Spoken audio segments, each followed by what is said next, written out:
going on, Jeromes? Beautiful day for some Q&A. Thank you, everyone who submitted questions on the Bay community tab. This is going to be Kevin OConnell and Sling and Sam Darnold focused. And Darnold, the offense operated well against the Jaguars outside of the interceptions. Yeah.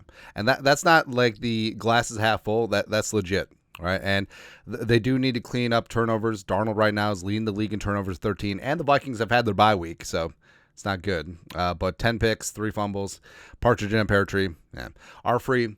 Can Kevin OConnell simplify the playbook in a way to get Darnold reined back in? Darnold seems like he wants to hit the home run every time, but by then all other reads are dead. And as we said, like obviously it's Sam Darnold throwing the ball, making the decisions, but it is Kevin OConnell having to know his man and keeping him out of situations where he can get target fixated, like having quick options underneath and also just instructions of, hey, looking hot, hey, get the ball out of your hands, hey, do all this. And the Vikings have that talent. They have it there with Hockenson and Oliver underneath. Addison can go underneath too. Aaron Jones. And they just have to hammer in. Hey, teams are going to play 2 deep safeties. Teams are going to bracket and double Jefferson. Go elsewhere until they shift, right? And that's what the secret sauce has to be going forward. Next. Jeff Palmer. Last few days, Darnold made some dumb throws, trying to throw in between 2 and 3 defenders, forcing passes. Do you think OConnell would ever think about subbing Mullens in for a couple of drives, quarters? No. How we forget about how Nick Mullens was last year. And it's not like Nick Mullens is like Chase Daniel. It's not like Nick Mullens is Nick Foles, the old... Oh, we'll just operate the offense and we'll everything will be hunky-dory. We're a game manager. No, Nick Mullens is more of a gunslinger than Sam Darnold, man. Like, as we joke about all the time, Nick Mullens, every single start, I'm throwing 4 touchdowns a day. I don't know to which team. That's up to you. But, I don't see that. And Mullens... So I do like Mullens as a backup in that you look at Cooper Rush with the Cowboys. They literally could not move the ball more than 5 yards downfield. It was appalling and very upsetting. Like the state of the quarterback in the modern NFL is terrible. Right? And so the Vikings are very lucky that Darnold is solid at times. They're lucky with the future of J.J. McCarthy, and they're lucky that Mullens, even though you take the good and the bad, like he can operate an offense. Right, so he can move the ball downfield. We saw that last year, right? But not subbing in. If you got 2, you got none, sort of deal. Although, I will say that if J.J. McCarthy was healthy, I think that he would be in by now. Yeah. Andy Carr, do you think the Vikings will bring in quarterback competition? Do you think Darnold will improve or stay the same? I don't see it. Nah, I don't see any competition. I don't see...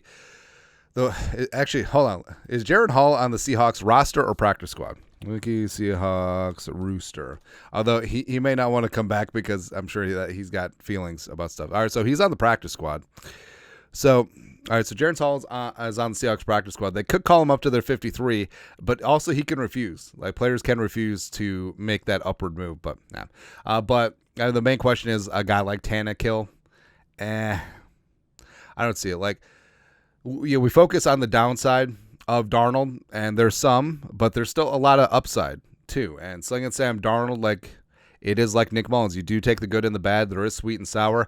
You got to tamp down the sour just a little bit, just a little bit, and maybe adding some agave in there, just sweeten that thing up, just a touch, just so you have contrast, but you don't want to be overwhelmed by the vinegar. So that's what's got to happen. So, but no, I don't see, barring.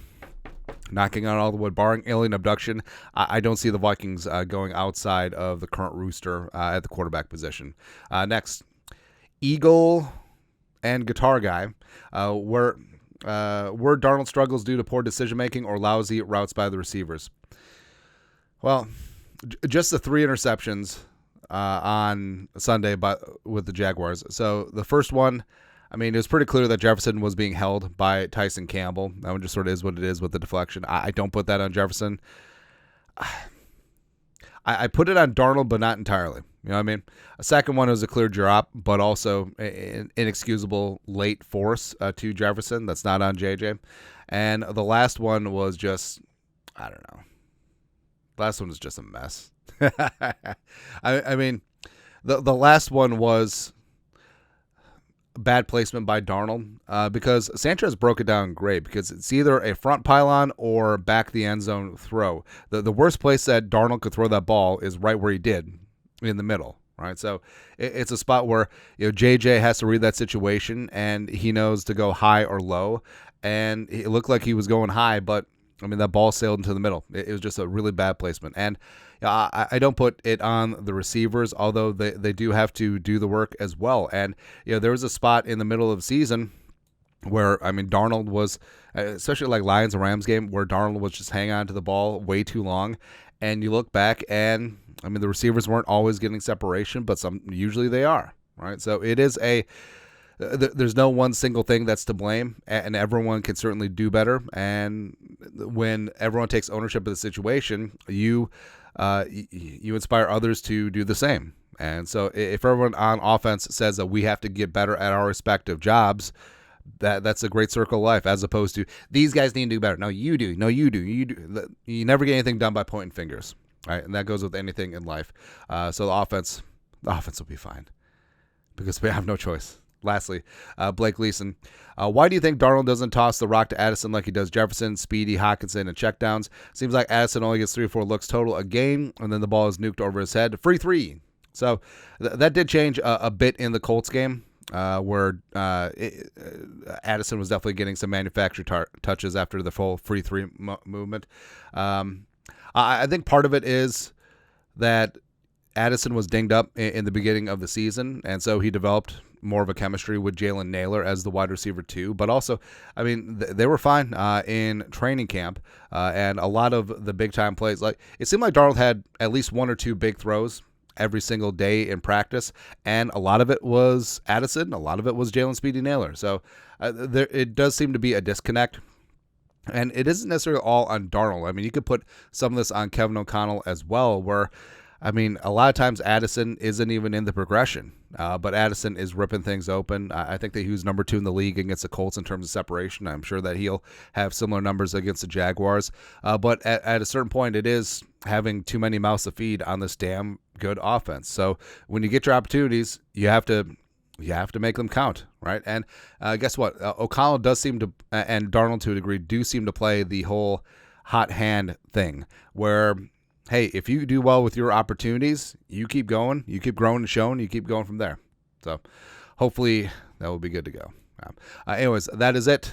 Q&A on this beautiful day. Bay. You guys are the best. You know what to do. Skull production value.